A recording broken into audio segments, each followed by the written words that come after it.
Yeah, good evening everyone. My name is Mithesh Kumar S. So let's get into the topic.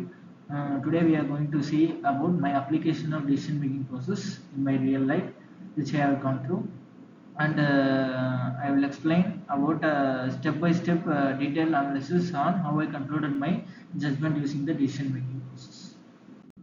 So these are the 8 steps of decision making process, which helps to evaluate your options and helps to set you a decision making judgment or a goal. First one is overview on which I had gone through.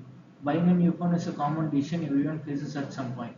Recently, I had gone through this situation, so I had made a decision making, used this decision making process and get a decided judgment on how I bought a new phone.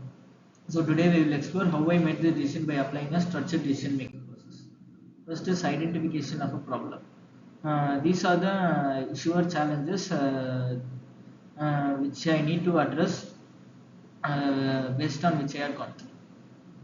First one is the previous phone has concept. The previous one which I have mentioned is my old phone. Is called a company Nokia G21. It has more cons, that is demerits.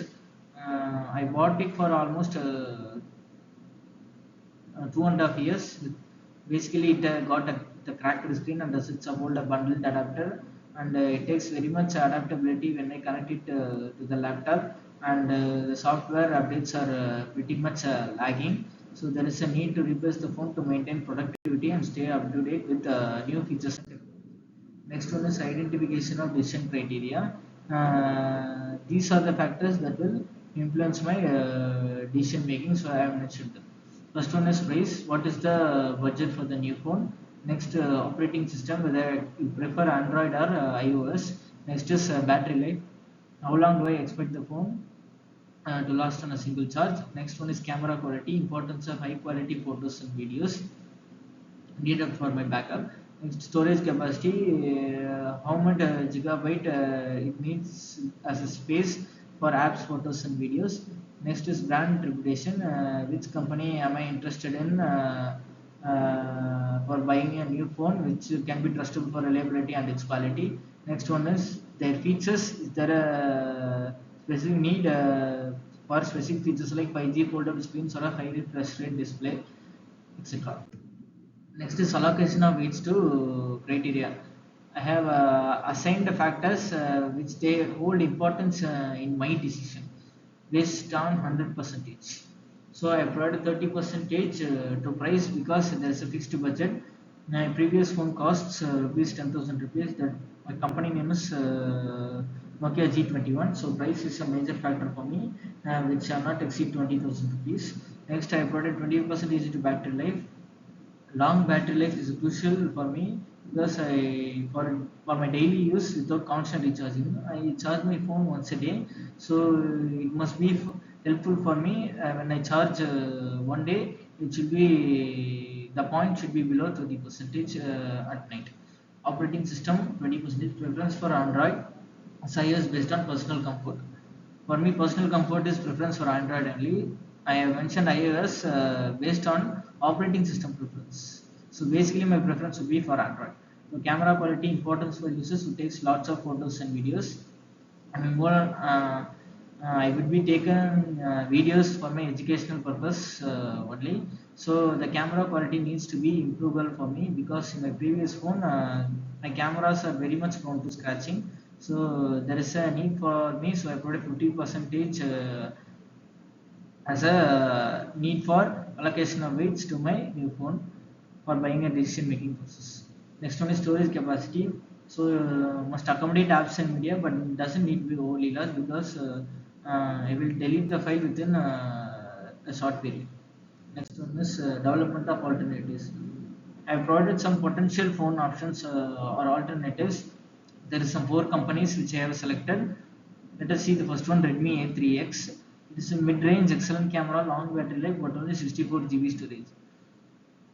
This provides a very much low storage, which does not help me to I store my apps, medias, and files, etc. So I rejected them, but I provided this company's phone according to my budget. Next one is iOS phone. Expensive, good camera, 128 GB storage, but slightly lower battery life. As you can say, I don't prefer iOS phones. So I provided the iPhone 7 because of only GB storage. Next is Samsung A16 Android. Let's see, this will accommodate my budget. So budget friendly, decent camera, 256 GB storage, but average battery life. So yeah, it satisfies my budget. So I have mentioned Samsung A16 as a best alternative for me to decide to buy me a new phone. Next one is Galaxy S25 Android premium model with 5G, large 512 GB, great camera, long battery life, but high price. Everything good, but high price is not enough for me. So let us see. Samsung A16 provides us my final alternative. Analysis of alternatives. This will evaluate the alternatives based on criteria. This will provide me a best outcome of desired actions. As you can see, as I selected Samsung A16, it provides a medium 50 to 50 for all the criterias. So as a best alternative, I selected a Samsung A16 for the selection of an alternative. Reasoning: price, for price, Samsung 16 is affordable for me because it cost me around 18,000 rupees, and it fits the budget and offer good value for the price. Battery life is acceptable for typical retail use. Yeah, I easily adapted it to it because when I charge it in the morning, it would be 100 percentage. By evening or night, it would be more than 40 percentage. Yeah, I like it. Storage, 250 GB storage is more than enough for me to get my apps, medias, photos, etc. Camera, while not its best, but it is good. It provides a solid camera for my day-to-day photos and videos. Brand reputation: I trusted Samsung as a reliable performance brand to satisfy my decision. Next is implementation of the alternative. This alternative has been put into action. So my action plan for purchasing Samsung A16, I chose a reliable retailer named Satya, which is a company for retailing housing accessories. So I made the purchase with the help of Samsung Pick data. I backed up my data from the old phone and transferred it to the new phone. While setting up my new phone, I didn't do anything. It has easily installed necessary apps, set preferences, and configured settings itself. So dispose of old phone, I didn't dispose of it. I updated and repaired and gave it off to my mother, so she can use it for better usage. Appraisal of decision results after purchase review. This is the success indicator. Evaluated, basically this evaluated my outcomes. This is my final feedback after purchase review. The success indicators: I got satisfied with the price, battery life, and camera quality, and new phone needs storage, needs and works seamlessly, etc. What are the lessons which I learned while taking this decision making process? Next time when I buying a new phone, I'll prioritize more camera quality over storage because it might be more important for me in the subsequent years.